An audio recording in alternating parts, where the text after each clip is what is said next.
Hello, Assalamu alaikum. Once again, welcome back to hasna's henna hut. Expiry date കഴിഞ്ഞതും അല്ലെങ്കിൽ നമ്മൾ കഴിച്ചിട്ടൊക്കെ ബാക്കിയുള്ള പല ഗുളികകളും നമ്മുടെ കയ്യിലുണ്ടാവില്ലേ. അപ്പോൾ അത് വെച്ചിട്ടുള്ള കുറച്ച് ടിപ്സാണ് ഇനി ഞാൻ നിങ്ങളുമായിട്ട് ഷെയർ ചെയ്യുന്നത്. അത് വളരെ യൂസ്ഫുള്ളായിട്ട് നമുക്ക് ചെടികൾക്ക് യൂസ് ചെയ്യാം. അപ്പോൾ അതെങ്ങനെയാണെന്നാണ് ഇന്നത്തെ വീഡിയോയിൽ നിങ്ങളുമായിട്ട് ഷെയർ ചെയ്യുന്നത്. അപ്പോൾ എല്ലാവരും വീഡിയോ മുഴുവനായിട്ട് കാണുക. എല്ലാ ഗുളികകളും അല്ല കേട്ടോ, ചിലത് ചെടികൾക്ക് വളരെ നല്ലതാണ്.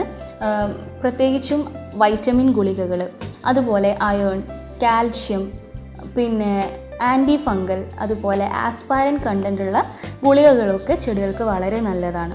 അപ്പോൾ അത് എങ്ങനെയാണ് ചെടികൾക്ക് യൂസ് ചെയ്യാമെന്ന് ഞാൻ കാണിച്ചു തരാം. നമ്മൾ ടാബ്ലറ്റാണ് യൂസ് ചെയ്യുന്നതെങ്കിൽ ഞാനിവിടെ വൈറ്റമിൻ ടാബ്ലറ്റാണ് കേട്ടോ യൂസ് ചെയ്യുന്നത്. അപ്പോൾ ടാബ്ലറ്റിൻ്റെ കാര്യമാണെങ്കിൽ നമ്മളൊന്ന് പൊടിച്ചെടുത്തിട്ട് വേണം യൂസ് ചെയ്യാൻ വേണ്ടിയിട്ട്. പൊടിച്ചെടുത്തിട്ട് ആ പൊടി നമുക്ക് ചട്ടിയിൽ ഇങ്ങനെ വിതറി കൊടുക്കാം. അല്ലെങ്കിൽ ഇത് കുറച്ച് വെള്ളത്തിൽ അലിയിച്ചെടുത്തിട്ട് നമുക്ക് ആ വെള്ളം ചെടിയിലേക്ക് ഒഴിച്ചു കൊടുക്കാം. നിങ്ങൾ ക്യാപ്സ്യൂളാണ് യൂസ് ചെയ്യുന്നുണ്ടെങ്കിൽ നിങ്ങൾ ഇതിൻ്റെ ഉള്ള കണ്ടൻ്റാണ് എടുക്കേണ്ടത്. അപ്പോൾ ഞാനിവിടെ വൈറ്റമിൻ ബി കോംപ്ലക്സ് അതിൻ്റെ ഒരു ക്യാപ്സ്യൂളാണ് എടുത്തിട്ടുള്ളത്. അപ്പോൾ ഞാനിവിടെ 3 ക്യാപ്സ്യൂൾ യൂസ് ചെയ്യുന്നുണ്ട്. അപ്പോൾ ആദ്യം ഞാൻ 3 ക്യാപ്സ്യൂൾ എടുത്തിട്ട് അതിലുള്ള കണ്ടൻറ്റ് ഈ ഒരു പാത്രത്തിലേക്ക് ഇട്ട് കൊടുക്കണം. ഒരു കത്രിക വെച്ചിട്ട് ഇതിനെ നടുവേ കട്ട് ചെയ്താൽ നമുക്ക് ഇതിലുള്ള കണ്ടൻറ്റ് ഇതുപോലെ കിട്ടും. അപ്പോൾ അതൊന്ന് നമുക്ക് ഈ ഒരു പാത്രത്തിലേക്ക് ഇട്ട് കൊടുക്കാം.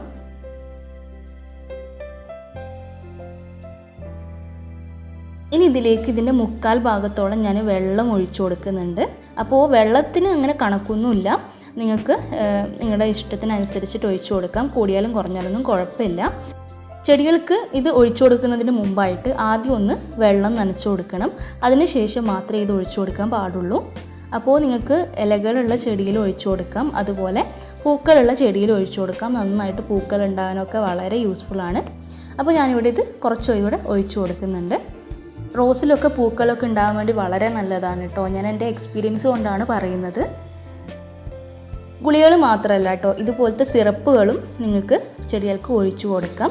അപ്പോൾ കുഞ്ഞുങ്ങൾക്കൊക്കെ കൊടുത്തിട്ട് ബാക്കിയുള്ള ഇതുപോലത്തെ സിറപ്പുകൾ നമുക്ക് ചെടികൾക്ക് ഒഴിച്ചു കൊടുക്കാവുന്നതാണ്. ഞാനിവിടെ ബി കോംപ്ലക്സിൻ്റെ ഒരു സിറപ്പാണ് എടുത്തിട്ടുള്ളത്. അപ്പോൾ ഇത് കോൺസെൻട്രേറ്റഡ് ആയിട്ട് ഉപയോഗിക്കാൻ പാടില്ല. ഞാനിവിടെ 1 സ്പൂണ് സിറപ്പും അതിലേക്ക് 1 ഗ്ലാസ് വെള്ളമാണ് ഇവിടെ ഒഴിച്ചു കൊടുക്കുന്നത്. ഇതുപോലെ ഒന്ന് വെള്ളമായിട്ട് മിക്സ് ചെയ്തിട്ട് വേണം ചെടികൾക്ക് ഒഴിച്ചു കൊടുക്കാൻ വേണ്ടിയിട്ട്. ഇതുപോലത്തെ സിറപ്പൊന്നും ഡയറക്റ്റ് ഒഴിച്ചു കൊടുക്കരുത്, ഒന്ന് വെള്ളമായിട്ട് മിക്സ് ചെയ്തിട്ട് വേണം ഒഴിച്ചു കൊടുക്കാൻ വേണ്ടിയിട്ട്. അതുപോലെ ഒഴിക്കുന്നതിന് മുമ്പായിട്ട് ആദ്യം ഒന്ന് വെള്ളം വെച്ചിട്ട് നനച്ചതിന് ശേഷം മാത്രമേ ഒഴിച്ചു കൊടുക്കാൻ പാടുള്ളൂ. അപ്പോൾ ഇന്നത്തെ വീഡിയോ നിങ്ങൾക്ക് എല്ലാവർക്കും ഇഷ്ടപ്പെട്ടു, ഉപകാരപ്പെട്ടു എന്ന് വിചാരിക്കുന്നു. അപ്പോൾ നിങ്ങൾക്ക് വീഡിയോ ഇഷ്ടമായിട്ടുണ്ടെങ്കിൽ തീർച്ചയായിട്ടും ലൈക്ക് ചെയ്യാനും അതുപോലെ നിങ്ങളുടെ അഭിപ്രായവും നിങ്ങളുടെ സജഷൻസൊക്കെ താഴെ കമൻറ്റ് ബോക്സിൽ തന്നെ അറിയിക്കാനും മറക്കരുത്. ഈ വീഡിയോ നിങ്ങൾക്ക് ഉപകാരപ്രദമായിട്ട് തോന്നുകയാണെങ്കിൽ നിങ്ങളുടെ ഫ്രണ്ട്സിനും റിലേറ്റീവ്സിനും ഒക്കെ ഷെയർ ചെയ്യാൻ മറക്കരുത്. അതുപോലെ നിങ്ങൾ എൻ്റെ ചാനൽ നിങ്ങൾക്ക് ഇഷ്ടമാവുകയാണെങ്കിൽ സബ്സ്ക്രൈബ് ചെയ്യാനും മറക്കരുത്. അപ്പോൾ നമുക്ക് പുതിയൊരു വീഡിയോ ആയിട്ട് നമുക്ക് കാണാം. അപ്പോൾ thanks for watching my video. Thank you.